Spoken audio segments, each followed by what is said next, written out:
New York and on the new Hot 97 app. Ebro in the morning on Hot 97. Yo, look, man, it's Ebro in the morning. Laura Styles Rosenberg on assignment. Give it up for Abdul, Karim, Abdulla right here, one of the founders of Afrochella. Introduce yourself, sir. My name is Manny Mensa. I work with Abdul, been assisting him in Afrochella. But now, Manny, I've been knowing you out here for a minute. You've been moving around New York City how long? Oh, I've been, over a decade, 10 years. I've been doing event planning for a long time. And me and Abdul have been working together in regards to just taking this whole Afrobeats, the culture, to another level. Yeah. And in, present day, we have Afrochella. So, Abdul, you started Afrochella. Yes, I did. And you said to yourself, there needs to be a modern African music festival. Yeah, we did. We didn't start off as a music festival. Music is a component, right? And we feel that it's equally as important as the fashion, as the food, as the art. And my mentality and my group, my team, what we decided was that if people can understand each piece of these, they have a better understanding of our culture. And it was coming out the time where people were talking about cultural appropriation, people not understanding different cultures, but they want to relate. Obviously, they were wearing the clothes, the dashikis. They wanted to know the jollof rice. So Wakanda was heavy. So we wanted to kind of create a space where, like, we can show them, we can use the opportunity to teach people as opposed to kind of like ridicule each other and talk back and forth. Well, yeah, I love that. I mean, look, people still talk shit. Before the mic opened up, we was having Jollof rice. Jollof rice. Shit talking, of which I encourage everybody to just focus on Senegalese Jollof and everybody else stop beefing, because everybody know Ghana what time Jollof. it is. Everybody know what time it is. Ghana Jollof is the way to go. Say Senegalese Jollof. Nah, but after Senegalese Jollof, it's Ghana Jollof. Fighting for second place, first loser don't make no sense. Yeah. But Afrochella, I went last year in Ghana. Amazing. I got to Thank hang you for out for a coming. little while. Yeah, an amazing event, great experience, great crowd. One of the things I love the most, obviously, getting the well-known acts in Ghana. Right, last year was Stonebwoy. We had Stonebwoy. We had a legend, Daddy Lumba. It was one of my biggest goals to kind of like see a Daddy Lumba. Daddy Lumba is equivalent to a Marvin Gaye here for Ghana, and seeing him perform was a big deal for me because I didn't grow up watching him perform. I grew up listening to his music on Sundays. My parents danced to it at idorings, at weddings, and things of that nature. So being able to give the kids that are growing up my age the opportunity to see a legend like that was one of the big things. Well, but also too to bridge generation. Correct. Right? Because most of the audience at Afrochella was young. Was young, yes. But I think older people also felt comfortable. Yeah. And I think it's the one event where you can find people with their kids, but you can also find individuals that are young that want to just party, and everyone is able to have a good time. Now, is Afrochella a one-day event? Yes, it is a one-day event, but we understand that it's very expensive to come to Ghana for just one day. So what we try to do for our guests is give them an experience, and that experience spans for about 9 days. So we house them in the hotels. We take them to different parts of Ghana so that they can get a vibration of the people, understand the cultures, the different cultures, see different sites, and then it culminates at the festival itself. Oh, that's dope. This year, I've been told that 70,000 visas have been issued to travel to Ghana. No, actually, 70,000 was 2018. Was 2018? Yeah, compared to this year in 2019, 750,000. 750,000. Yeah, so it's actually an 800% increase in the amount of visas of people coming to Ghana this year. Shout to Africa, man. Come to Ghana. I'm saying they got it. Look, these brothers are Manny I know forever too. These are the kings of Afrobeat in New York. They've been talking about this move forever. Man. So that many visas that's going to Africa, it's gonna be Ghana, crazy. That's amazing. It's gonna be crazy. Yo, Dominicans up in the heights been telling me, yo, you going to Africa this year? Yeah, that's what I'm talking about. It feels good. What? Everybody good. going? Yeah. Yo, everybody. Yo, man, we did it, man. We did it. We did it, man. Definitely. Yo, It's a concerted effort. I do think, I just showed up in Africa last year because some other Ghanaian people told me. Yeah, absolutely. And then I learned about the year of return and all of these. So you learned about Afrochella when you were... I learned about Afrochella because I just showed up and it was like, yo, they got this thing going on, we going. Yeah. And that was Boris and Bozema. Boris and Bozema, everybody was there. Yeah, I mean, we took a whole bus it was load about of people. It was about 100 or 120 of you guys that we. Jesse Williams was there. Michael J. White. Anthony Anderson, I believe, was there. A few other celebs. It was amazing for us. It was surreal, and that was our second year. So to see all of those this people, is a weed thing. It is a weed thing. I give him a hard time because he's always like inserting himself. That's why I'd be like, whatever. But I'm super happy for you. I mean, this sounds See amazing. how they just hate on my health? No, I think he deserves a lot of credit. I don't want credit. I said we did it. I didn't say I did it. It ain't even about me. I'm saying we. Ebro has been championing the music. Cool. You've been championing the music. And No, I think he has. He's been doing you. music. I've been watching, with your personal interviews that you've had with these artists. Like, just want to give you, you've been doing a great job at really following what's going on with the culture and just staying steady to who's coming up. Even like Stoneboy and Quincy Arthur, yeah, Jules. like you really Jules is one of my good friends. Yeah, like you know, so like I think definitely. that it's important that you're doing that because I remember the first time I heard Afrobeats on the radio, and I was born in the Bronx. So for me, it was like, wow, they playing Afrobeats on the radio. Like it was a very big deal for us. And like today, because of a festival we're doing in Ghana, we're actually sitting at the Hot 97. I think that's full circle in its best way. And shout out to the Full Circle family too, with Boris and Bozma and everybody, because it literally everybody, it feels like everybody just came to this location in an organic way, right? Around phenomenal music, black music coming from the continent, right? Which is, has its own identity and its own sound and own vibe and own artists. Now you got Burna Boy is up for a Grammy. Yeah, that's amazing. That's amazing. Huge. And even shout to South African artists like Java, who won the BET Award last year. Correct. You know what I'm saying? You had that Sark just won the Jazzy. BET Award also. Oh, wow, he did. Yeah. Sarkodie, that's right. Yeah, Sarkodie. Shoma Josie, she's up, rising. The John Cena. Fire.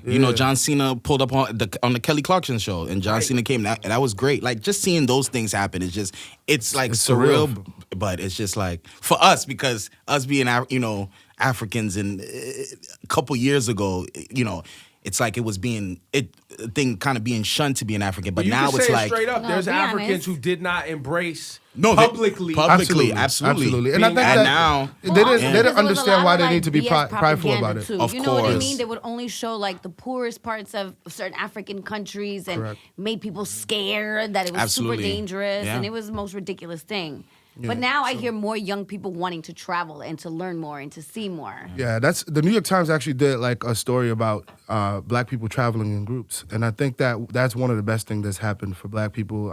We have the opportunity now. People have great jobs. People have the money to be able to see different places, and I think that it changes your conception. Also, colleges have helped us. Different orgs are coming together. You're seeing African culture in college through our high school. In high school is difficult because you're still a booty scratcher, but when you get to college, everybody wants to hear Afrobeats music. Everybody wants to try the jollof rice. Everybody has an African friend. So you get to learn from each other, and soon it becomes easier to kind of say, all right, let me take the risk and go to Africa. My friend Neville, he's here with me today, and he came with us to Ghana last year, and because of that, he's bringing upwards of 50 people this year by himself with his group. So to me, that's the whole goal. The whole goal is to be able to say, there's an opportunity in Africa for black people, and if you're paying attention, you can get something that can help the people there, and you can help yourself as well. And I think that is empowerment at its finest. Now, are there more flights to Ghana this year?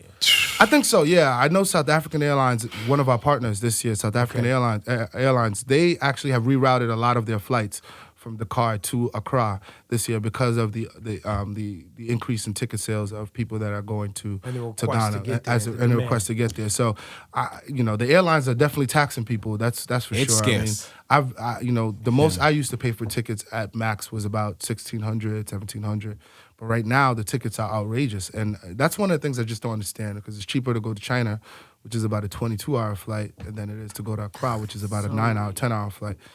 So we want to work with different airlines next year, hopefully, to be able to kind of figure out a way to mitigate that cost for people so that we can get more people to Africa. Yeah, I don't know. It feels like when demand goes up, prices would kind of level off. Yeah, but hopefully. in this scenario, it feels like demand went up and prices went up. crazy. Yeah. And people But that happens a lot though, because even like people for certain Latin holidays or Spanish holidays, a ticket to Dominican Republic that'll cost you $300, $400. You'll be paying $1,000. So Insane. December they gouge people. Straight up. Right now, tickets are running. ridiculous. I've seen quotes for about $3,000, and I'm just like, that's outrageous. Now I'm gonna keep it real. I gotta go to London top of the year. Top of December. They also sticking you in December. Killing They crazy. sticking you. Yo, my flight to London was $8,000. I don't have to pay for Wild. it, but I gotta go for work. I wouldn't be going. That's a fact. But I'm just saying. Yeah.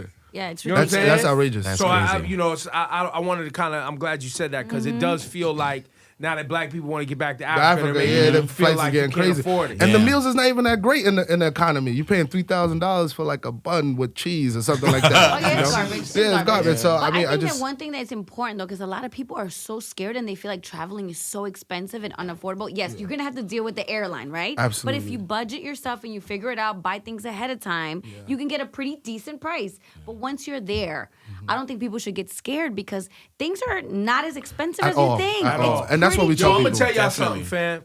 I've been a lot of places. Yeah. Ghana was the first, for lack of a better term, developing country, right, Yeah. if you will, Absolutely. where literally the people selling fruit and food on the street was cleaner than New York. They all got cell believe phones it. too. The fruit and everything is shrink wrapped and closed up. Yeah. I didn't see no trash. And we drove from Accra all the way to Cape Coast. Oh, okay. Right? Stopped at a rest stop with a lady with her 2 kids, cleaning the joint, making sure the shit was clean. Rest stop was cleaner than some shit you would see on the turnpike. And it was just a mom in there with her 2 kids making sure it was right. Yeah. Fam, it was important. It was lovely. Everybody And- hustling in Ghana. Yeah. I mean, that's one of the things that you see on the street. As soon as you land, you get out of the airport, you're gonna see people. They're selling stuff. They're waking up early in the morning, whether it's water, whether it's gum, whether it's a cell phone card for the internet. People are hustling every day. And one of the things is you mentioned everyone has a cell phone. Internet penetration is what's been helping people kind of. Well, and keep it's the message organized going. and it's clean, and the people culturally aren't like all up in your face. No, it's not not really. like that type of vibe. You land certain places and it's mad. It ain't aggressive like that. People are chill. Absolutely. Ghanaians like to kind of like show their pride. Like they don't want to, embarrass themselves by kind of like being all And that's over a people. cultural thing. That's a cultural thing, right? We definitely are reserved. We respect people. We are welcoming to people, but we're not kind of like all up on you. Yeah. The airport was. I think the airport's 3 years old. Yeah, the Yeah, it's airport is new, brand new. fairly new. It's Yeah. actually we have actually 12 areas where the planes can like dock into the airport. I remember before when you land off the plane, you actually go down the stairs and then go walk into the terminal. Like in the island In the nation. islands, yeah. Right now, the plane comes right to the gate and then you can walk Yeah. out. Everything Brand new comes out. airport. It's like the airport is brand new. amazing. Like Brand new. what I'm hearing Still is. walking on the damn runway. Yeah, they try to make it into like a hub, just like Atlanta is. And the airport is really nice. I mean, they spent a lot of money on it, upwards of $200 million apparently.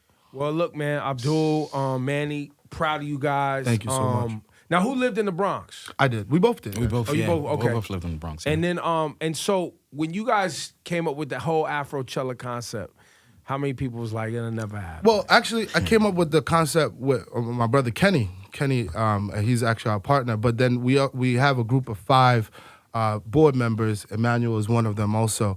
But Kenny, Emmanuel, Edward Asafo J, and Vernell Champon. We all have different expertise in the festival, and then we partner with Alvin. You may know Alvin from BB&Z and Kwame Blade. They own BB&Z. BB&Z is like a hub that nurtures talent. So whether it's music, they house artists like formerly EL, Kojo Q, Shaker, and Alvin has guided us and given us the opportunity to be able to stand up in Ghana. So we came up with the concept in 2017. It was our first year. It was also the first year Bazima and Boris came back to Ghana. They had 7 people that year. We were going for 2,500 people, and we actually overexcelled. We got up to 4,600 people. At the first Afrochella. The first Afrochella, yeah. This was in 2017 at the Accra Polo Court. And Accra Polo Court is one of the most historic places in Ghana. It's also like very high class. But we were able to kind of accomplish it the first year on our own dime. Like we didn't have any sponsors that year. Nobody knew who we was, so nobody was giving us any money. And then the next year we were able to kind of grow up to 12,000 people at LOX Stadium, and that's the one that you came to, and it's been growing ever since. And that's how we did it. And how many people do you expect at Afrochella this year? This year we're estimating for 15,000. The venue fits about 25, so we're hoping that we can get up to 15,000 at minimum. There you go, man. Yeah. Well, it's a pleasure talking to y'all today. Anything else so we much. need to let the people know? It's December 28th, Accra. It's happening.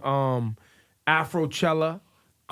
Will there ever be an Afrochella here in the United States? No, we will not bring Afrochella to the United States. What we're trying to do, our goal is to kind of get the diaspora to come back to Africa. We want people who can help the continent, if you have any type of expertise, to come through and kind of work with some of the creatives that we have on the ground within the continent, and help us elevate each other. And I think that that's the best way. There's a lot of us here that do not know of, the opportunities that exist for us in Africa.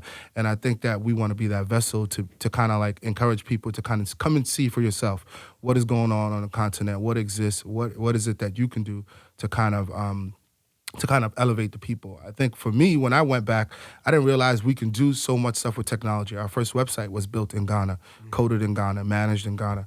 All of the artwork that people see on our website is made in Ghana. And I think that that's what we want to showcase, that this type of talent exists on the ground. We just need more resources to be able to elevate it.